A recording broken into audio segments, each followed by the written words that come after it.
आज पूरे देश में परशुराम जयंती की धूम है। लोग धूमधाम से परशुराम जयंती मना रहे हैं।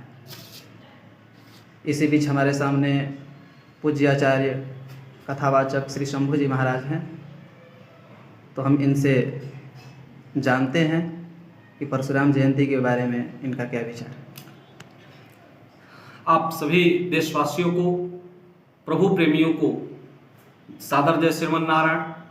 आज पूरे भारतवर्ष ही नहीं बल्कि विश्व के समस्त धरा पर जहाँ भी सनातनी बंधु हैं, सनातन प्रेमी हैं, सनातनी हैं, सभी लोग भगवान विष्णु के छठे अवतार भगवान परशुराम की जयंती उत्सव महोत्सव पूरे धूमधाम से मना रहे हैं और अपने जीवन को धन्य धान्य कर रहे हैं।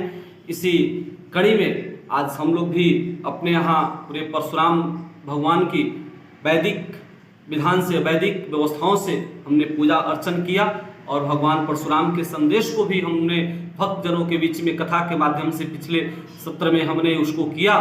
तो आप सभी को, सभी ईश्वर प्रेमियों को, सनातनियों को इस पावन पर्व भगवान परशुराम के छठे अवतार जो हैं उनकी हार्दिक शुभकामनाएं और सभी देश को मंगल शुभकामनाएं। महाराज जी, जैसा कि हम लोग जानते हैं कि परशुराम जी भगवान थे, फिर भी मन में ये प्रश्न उठता है कि वे समाज के सभी वर्गों तक क्यों नहीं पहुंच पाए।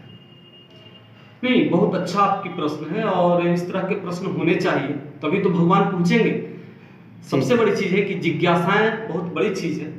आज पहले से तो काफी अच्छा हुआ है। इसके लिए भी किसी भी सनातन व्यवस्था को समझने के लिए जो हमारे नौनिहाल बच्चे हैं, वैदिक शास्त्रों का अध्ययन होना चाहिए। समाज के सभी वर्गों के बीच में ये जो है व्यापक रूप से इसका प्रचार प्रसार होना चाहिए। लेकिन कुछ पहले तो बहुत प्रबुद्ध हमारा समाज रहा है। बहुत काफ़ी पहले धर्मपरायण लोग थे, घर घर में कथाएं होती थी, घर घर में जो है अनुष्ठान होते थे। लोग जो है ब्राह्मण विद्वान लोगों के द्वारा इसका जो है गान किया जाता था। तो लोगों में ये चीज़ें थी। बीच में देश काल पात्र के अनुसार एक षड्यंत्र से बहुत तरह की मतलब अलग अलग विचारधारा के लोगों का शासन हुआ देश पर, प्रभाव पर। तो निश्चित रूप से इसका प्रचार प्रसार उन्होंने बाधित किया।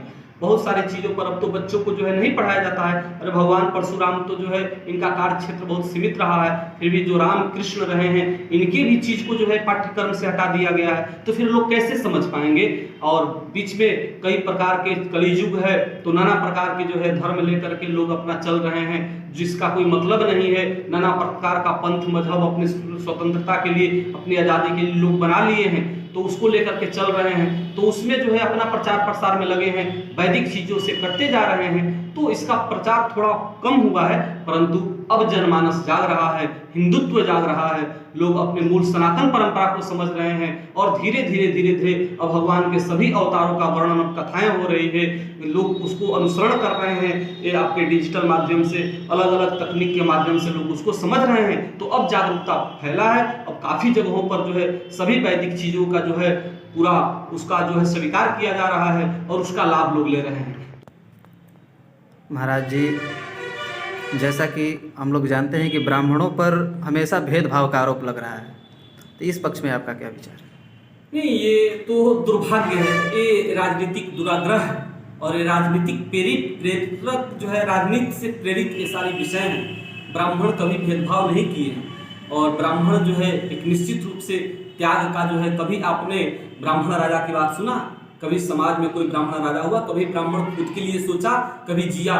त्याग जब भी ब्राह्मण सुबह सुबह पूजा करता है, सर्वे भवन्तु सुखिनः का जाप करता है, विश्व मंगलमय हो, इसका कल्याण की बात करता है। समाज के, विश्व के सभी धरा धरती जो है, सूर्य इत्यादि नवग्रह देवताओं के, आदित्यों का हम पूजा करते हैं। जो प्रकृति के जितने अंश हैं वो सबका जो है हम अनुष्ठान करते हैं। तो कहाँ इस पर भेदभाव? तो हम कभी अपने बारे में सोचते ही नहीं हैं। हम तो सिर्फ समाज के सभी वर्गों के बारे में सोचते हैं। शिक्षा लेकर के अभी जितने भी ग्रंथ लिखे गए हैं, जितने भी शास्त्र हैं, इसमें कहाँ सिर्फ व्यक्तिगत रूप से उनको तो विद्वान की बात है, तो समाज के सभी वर्गों के बारे में सोचता है। अब वो बात है कि ब्राह्मण पर भेदभाव का आरोप क्यों लगता है, तो लगाने वाले की पात्रता देखिए कि वो लगा कौन रहा है। जो लगा रहा है उसकी पात्रता क्या है और उसका इंटेंशन क्या है।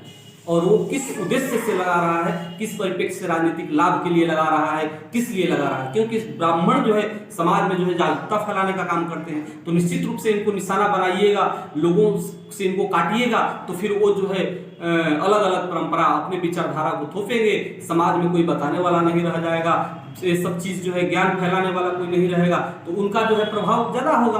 तो ये तो एक ऐसी बात आरोप आसान है लगा देना ब्राह्मणों पर आरोप, किसी और पर लगाकर आप दिखाइए। ब्राह्मण तो दया के पास दयाशील हैं, दया करते हैं, चलो भैया तुम अपमान करो तो ठीक है, मान करो तो ठीक है, सम्मान करो तो ठीक है, वो तो विश्व कल्याण की बात सोचते रहते हैं।